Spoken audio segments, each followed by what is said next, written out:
La frontera más corta del mundo. Verá, el tamaño de la frontera entre Estados Unidos y Canadá me hizo sentir mucha curiosidad sobre qué frontera es la más corta del mundo. Y resulta que esto no es muy conocido, y el resultado es bastante sorprendente. Este borde es probablemente mucho más corto de lo que piensas y la respuesta no es tan clara.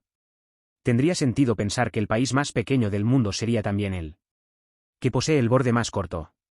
Y aquí es donde empieza a ponerse interesante. Verá, la Ciudad del Vaticano es el país más pequeño del mundo, un país tan pequeño que incluso tiene la palabra ciudad en su título. Está ubicado en el centro de Roma y solo tiene alrededor de 825 habitantes. Por lo tanto, es el país más pequeño tanto en tamaño de población como en términos geográficos. Tamaño de apenas 0,49 kilómetros cuadrados o 0,19 millas cuadradas. Es esencialmente una ciudad dentro de otra ciudad que da la casualidad de ser un país, y debido a esto debe. Seguidamente tienen la frontera más corta del mundo, ¿verdad? Bueno, la frontera entre Italia y el Vaticano tiene una longitud de solo 3,4 kilómetros, lo que significa que no hay duda que es extremadamente corto. Y el hecho de que esta frontera ocupe el primer lugar como la frontera entera más corta del mundo haría que pareciera la mejor apuesta en nuestra búsqueda de la frontera más corta del mundo. Pero en realidad ni siquiera llega. Porque en nuestra búsqueda del borde más corto posible, no podemos limitar nuestro criterio a solo límites completos, ya que eso dejaría fuera los cortos más interesantes y oscuros. Fronteras. Entonces, en su lugar, deberíamos mirar tramos singulares de fronteras. Verá, en ese caso, debemos mirar a dos países mucho más grandes para encontrar la respuesta que estamos buscando. Muy bien, todo el camino hasta aquí en África encontramos este enorme país. Botsuana. A primera vista, parece que Botsuana solo tiene 3 países vecinos, Namibia, Zimbabue y Sudáfrica, todos con miles de kilómetros de fronteras separándolos. Lo que podría hacer que te preguntes por qué son interesantes para nosotros en la búsqueda de los más cortos. Borde. Pero veamos qué sucede cuando hacemos zoom. Así es. Namibia y Zimbabue en realidad no comparten una frontera. En cambio, encontramos el río Zambezi que atraviesa 4 países, que comparten increíblemente fronteras extrañas. Dibujemos algunos bordes para que puedas ver lo que quiero decir. Muy bien, lo que estás viendo en este momento es un borde, con 2 llamados tripoints. No sé cómo es la traducción exacta a español, así que para entenderlo esto nos servirá. En cada lado. Esta pequeña área entre los puntos, de solo 150 metros o 490 pies de ancho, es lo que, al menos por ahora, puede asignar el título de la frontera más corta del mundo. Ahora, la historia y los antecedentes de esta frontera increíblemente curiosa son bastante interesantes. Como la frontera que ven aquí tiene un puente que la atraviesa sobre el río Zambezi, que gira. Ser el único paso directo para el transporte y el comercio entre Botsuana y Zambia. Pero lo interesante de este puente es que en lugar de ser recto, es curvo.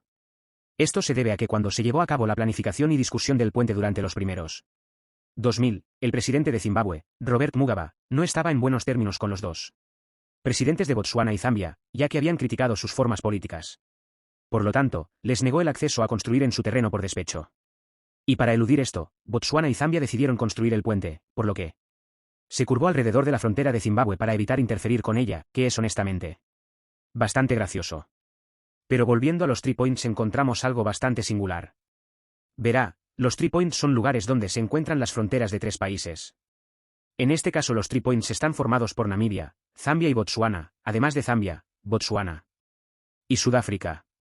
Lo cual no es especialmente único por sí mismo, ya que hay 176 3 points en todo el mundo. Sin embargo, comienza a ser mucho más interesante cuando consideramos el hecho de que existía la posibilidad. La frontera actual más corta del mundo una vez no existió. Verá, Sudáfrica solía tener control sobre Namibia en el siglo XX. Y en la década de 1970, Sudáfrica afirmó que había un quadripin donde Zambia y Botsuana compartían una frontera hoy. Un quadripoint es, como su nombre indica, un punto geográfico donde se encuentran 4 fronteras. Que es algo que no tenemos en ningún otro lugar de la Tierra, lo que significa que esto podría haber sido el único quadripoint en el mundo. Pero también significa que la frontera más corta nunca habría existido. Y aunque la ubicación ahora se considera definitivamente una frontera y no un quadripoint, en realidad todavía tiene el título de algo notable, ser el único doble tripunto entre países de todo el mundo. Entonces, este es el único lugar donde se pueden encontrar 2 puntos triples internacionales justo al lado de cada uno. Otro. Honestamente, es bastante increíble encontrar un lugar que tenga el título para ambos. La frontera internacional más corta y solo doble 3 point al mismo tiempo. Pero espera un minuto. ¿Qué pasaría si te dijera que existe la posibilidad de que exista un borde aún más corto? Déjame elaborar. Porque si ampliamos nuestros criterios para una frontera internacional entre estados soberanos, solo un poco, bueno, en ese caso, de hecho puede haber un borde aún más corto que el que acabamos de cubrir. Verá, cuando hablamos de fronteras, también debemos considerar los exclaves. Los exclaves son partes de un determinado país que están separadas del país de origen y rodeadas por otro país geográficamente. Un ejemplo de esto es el estado americano de Alaska, que no está conectado a los EU, pero, en cambio, está rodeada por Canadá y el estrecho de Bering ruso. Ahora Alaska. Definitivamente no tiene la frontera más pequeña del mundo, pero si echamos un vistazo a la mar Mediterráneo, en cambio, nos encontramos con algo interesante. Porque aquí encontrarás Marruecos. Y a lo largo de la costa nororiental de Marruecos, se pueden ver pequeños trozos de tierra que sobresalen en el océano. Pero estos terrenos no son propiedad de Marruecos. Las dos más destacadas son Melilla y Ceuta. Verás, España conquistó Melilla y Ceuta durante los siglos XV y XVII. ¿Cuál? No era raro en ese entonces, pero a medida que pasaba el tiempo y Marruecos se independizó en 1956. Deseaba reclamar la tierra de España.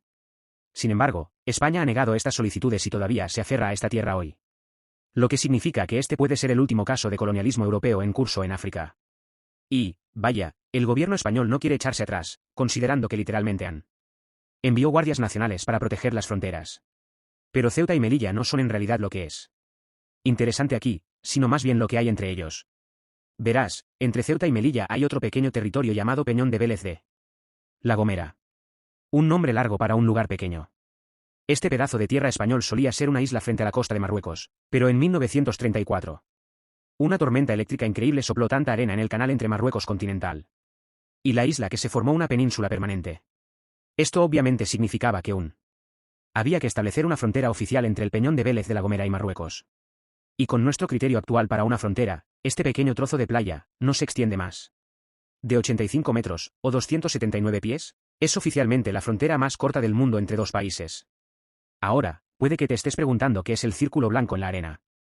Bueno, este lugar es tan pequeño que los habitantes de la península deben volar hacia y desde el territorio en helicóptero, que tiene que aterrizar en una pequeña plataforma de aterrizaje improvisada en la arena. Pero con toda esta discusión sobre a quién pertenece realmente la pequeña península, es posible que preguntarse por qué Marruecos no ha simplemente levantado la frontera y reclamado lo que es legítimo suyo. Y bueno, la respuesta es bastante sorprendente. La razón por la que Marruecos no ha hecho esto es que los únicos habitantes de la península son militares españoles, destacados allí específicamente para evitar que los marroquíes recuperando la tierra. Lo que plantea otra pregunta importante. Porque si los únicos habitantes de la isla son soldados que intentan protegerla, y ni siquiera hay civiles viviendo allí o un punto estratégico para controlarlo, ¿por qué entonces gastar todos estos recursos? Bueno, el razonamiento detrás de esto es bastante interesante. Verá, el gobierno español tiene miedo de que si deja Peñón de Vélez de La Gomera, los marroquíes la reclamarán al instante. Y temen que si esto sucede, pueda tentar a los marroquíes a reclamar también el citado territorios de Ceuta y Melilla. Lo que supondría una gran pérdida para España, ya que sobre todo, Ceuta se ha convertido en un importante destino turístico y alberga muchas industrias importantes, entre ellas pesca y metalurgia. Por eso probablemente no veamos a España renunciar a lo contrario. Península aparentemente insignificante en el corto plazo. Pero mientras los gobiernos español y marroquí luchan en lo que parece ser una disputa interminable sobre esta pequeña frontera, analicemos en cambio algunas fronteras internacionales que, por el contrario, están destinados a conectar el mundo y mantener la paz. Por supuesto, me refiero a las embajadas. La mayoría de los países tienen embajadas, que se encuentran en otros países del mundo. Y, curiosamente, el suelo sobre el que se levantan estas embajadas se considera parte del país de origen. Esto significa que si una embajada estadounidense está ubicada, por ejemplo, en México, el terreno en el que se encuentra la embajada donde está construida, se considera americano. Y por eso hay minúsculos enclaves de un gran número de países en completa diferentes países separados por algún tipo de frontera diplomática. Y dado que las embajadas son bastante pequeñas, por lo general un solo edificio, requiere una muy importante pregunta. ¿Podría una de estas fronteras de embajadas técnicamente considerarse la frontera más corta del mundo? Bueno, sorprendentemente, mientras investigaba este tema, la información sobre estas embajadas era muy escaso. De hecho, hay tan poca información sobre estas embajadas que simplemente no puedo concluir si alguno de ellos tiene una frontera más corta que la que comparten España y Marruecos. Así que tendremos que dejar esto a la especulación. Sin embargo, como siempre, gracias por mirar y nos vemos en la próxima.